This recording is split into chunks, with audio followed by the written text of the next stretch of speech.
this week of trade negotiations between the Red Sox and the Dodgers, the trade was never getting voided. The most realistic thing that should have happened, that would have benefited all parties involved, all sides, is that when you have this extra time, if you're the Dodgers, why wouldn't you want a window to negotiate a contract extension with Mookie Betts? Well, you do want that. The Red Sox wouldn't grant them that.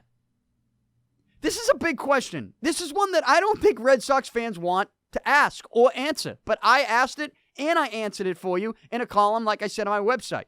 Check it out, DannyPicard.com. I know I keep plugging it, but hey, that's what we got to do. But the question I asked was, why are the Dodgers not getting a window, whether it's a 24-hour window, a 48-hour window? Why are they not getting a window to negotiate with Mookie Betts on a contract extension? Usually in these type of situations, with these type of major players, usually you get these conversations with these teams.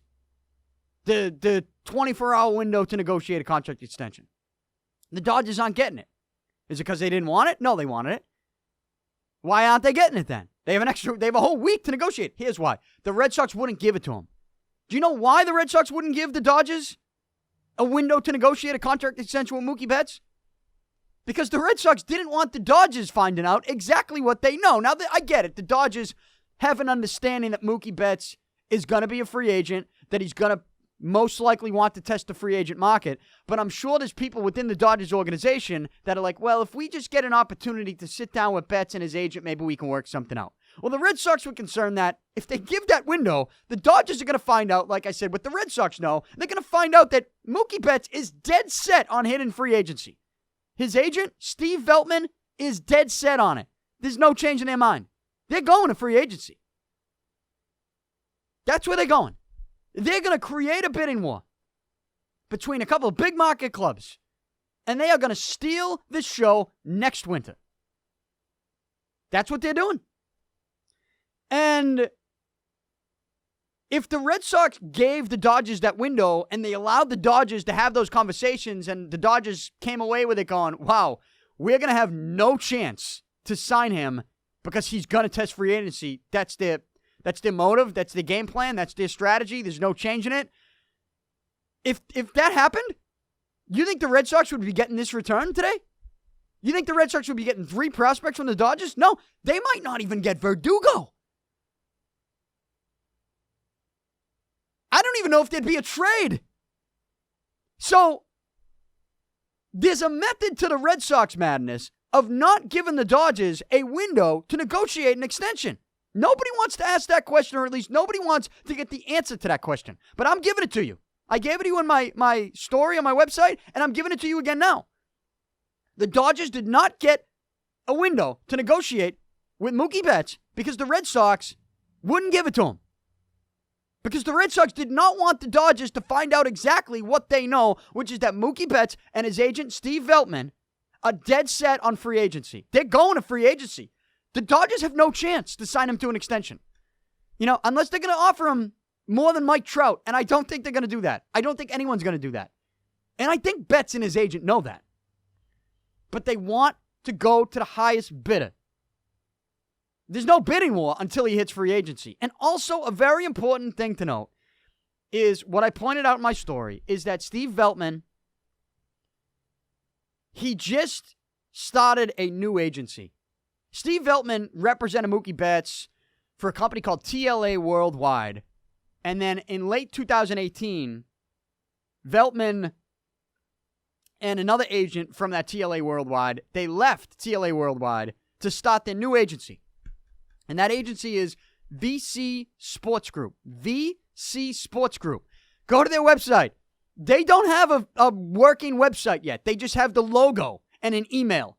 You can't get a list of their players. You know why? They don't have enough players yet. You can count the number of players that they represent on one hand.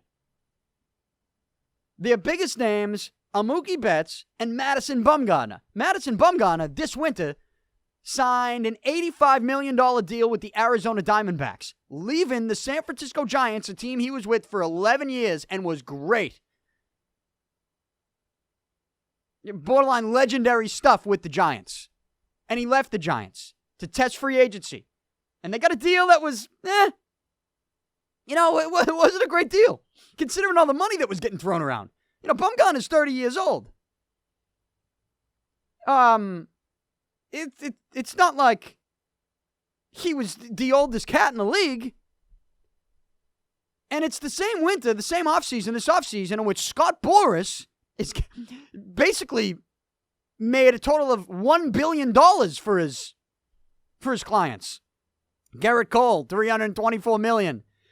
Steven Strasburg, what do you get? $245 million. Anthony Rendon, $245 million. This is Scott Boras. Then you got little VC Sports Group over here with Steve Veltman getting only $85 million for Madison Bumgarner. Well, Steve Veltman, VC Sports Group, who's their biggest name? Who's the face of that agency now? It's Mookie Betts, and they have an opportunity next offseason to create this bidding war, to go to the highest bidder, and that's the strategy. That's the strategy. Betts is going to be the poster boy of this agency, and they want to compete. The agents want to compete with the super agents. I don't know why you would deny that strategy. I mean, it's a smart move on their part. But don't tell me that Betts and his agent don't have a strategy. They do. They do. And the Red Sox know this strategy. Why do you think they're trading him?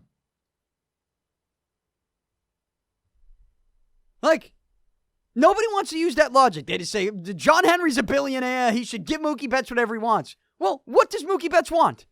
Just because he counteroffered with $420 million, I think that's just his way of saying, thanks, but no thanks, we're testing free agency. Without putting it in those words. They can't use those words because that's a bad look from a PR battle. And it is a PR battle for both sides. Whether anyone wants to admit it or not, it is. And this isn't me knocking Mookie Betts on his way out the door. It's a smart strategy for him. Good for you. But it is a strategy nonetheless. And when you have that strategy, and you're the Red Sox, and you know they have this strategy where they're dead set, nothing's going to change their mind. They're going to free agency. They're going to create a bidding war and go to the highest bidder next winter, no matter what. They do not want the Dodgers to get that window to figure that out themselves. They want the Dodgers to sit back, make this trade, and go, well, we know he's going to free agency, but we might have a chance to prevent that. If you give the Dodgers and Mookie Betts a window, the Dodgers will find out there's nothing we can do to prevent that. We're going to lose him. It's a one-year rental, guaranteed. And you know what would happen then? They'd give up a lot less. They wouldn't have to give up what they ended up giving up, which is Verdugo, Jeter Downs, a catching prospect. They might not even, I don't know what you'd get. You might not even get a trade. So if you're the Red Sox, they weren't going to give the Dodgers a window to negotiate. But that's an important fact. And by the way, that's a fact. Okay? That's a fact.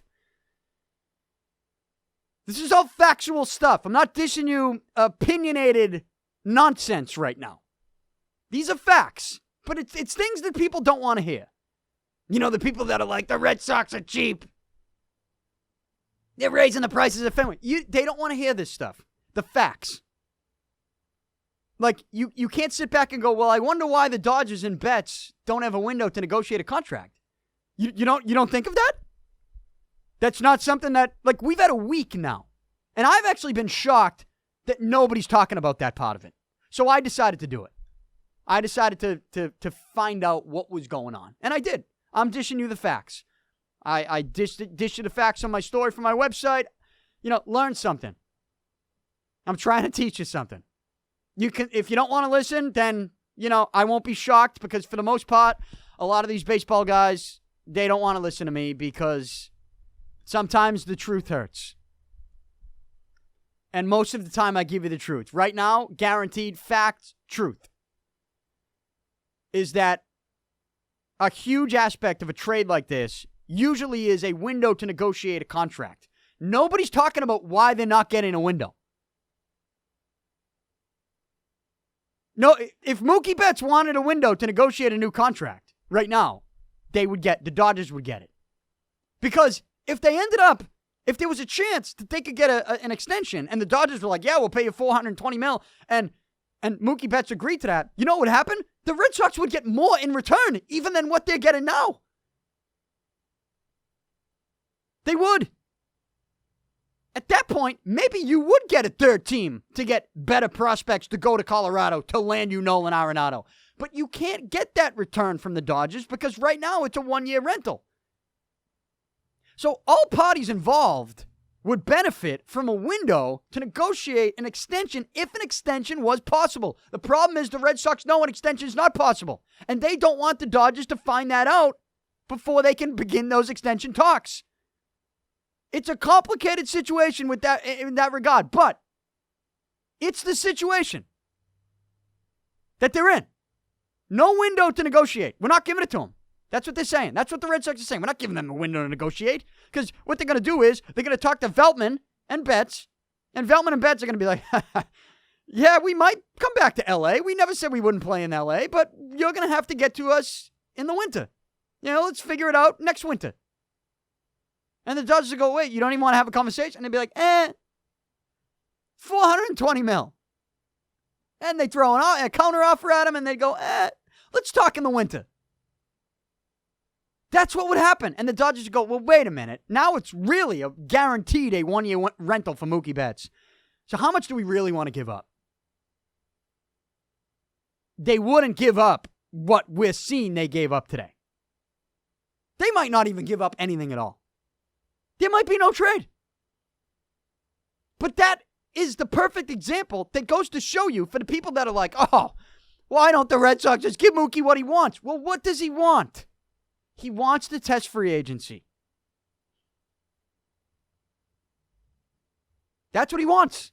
He's not a bad guy for that. His agent is only doing his job, building up a new agency that he just launched. He took Betts with him from this old agency. They're saying, we're going to build something special. Who's the face of that agency going to be? It's Mookie Betts. How do they do that? Bidding war next winter. No matter what. It's going to happen. You got the Cubs. You're going to get the Yankees, the Dodgers. You might even have the Red Sox involved in that. But that's their strategy. Mookie Betts wants to test free agency. The fans say, give him what he wants. Well, you're going to let him walk? That's to be a free agent, to see what's out there in the open market, create the bidding war. That's what he wants. So you give him what he wants, but you get something in return. They were never going to void this deal. What should have happened realistically this week is the Dodgers get a window to negotiate. The reason they didn't get that window is because the Red Sox knew if they gave it to them, there might be no trade at all. Because the Dodgers would find out, whoa, we have no chance to sign him. At least the Dodgers go into this trade now thinking, we'll get to talk to him for a little bit, see how the season goes on, we'll have a shot. What the Red Sox know is like, you're not going to have a shot. He's testing free agency. It's an important part of the trade that nobody really wants to tackle or talk about. Because any other player in any situation like this, with huge money involved, an all-star player entering the final year of his deal, it's obviously that's got a hard bargain going with his agent for big money, monster money, potential Mike Trout money, anomaly money. Yeah, Mike Trout's an anomaly. Most of the time, we'd be talking a whole heck of a lot about a window to negotiate an extension. I feel like no one's even mentioned it. But if you really dig into that, it should show you exactly why the Red Sox had to trade Mookie Betts in the first place and get something for him. Because right now, the Red Sox, when you're talking to Mookie Betts, you're bidding against yourself. That's a bad strategy. And it's also a bad strategy for Betts and his agent to have a bidding war with only one team. A bidding war is multiple teams. They know they're going to get that next winter. So, you had to trade Mookie Betts. You were never going to void the deal this week.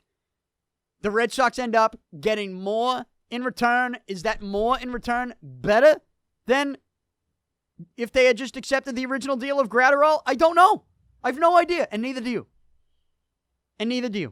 All I can say is you had to get something for him. People don't want to accept that, but that's the reality of the situation they're in.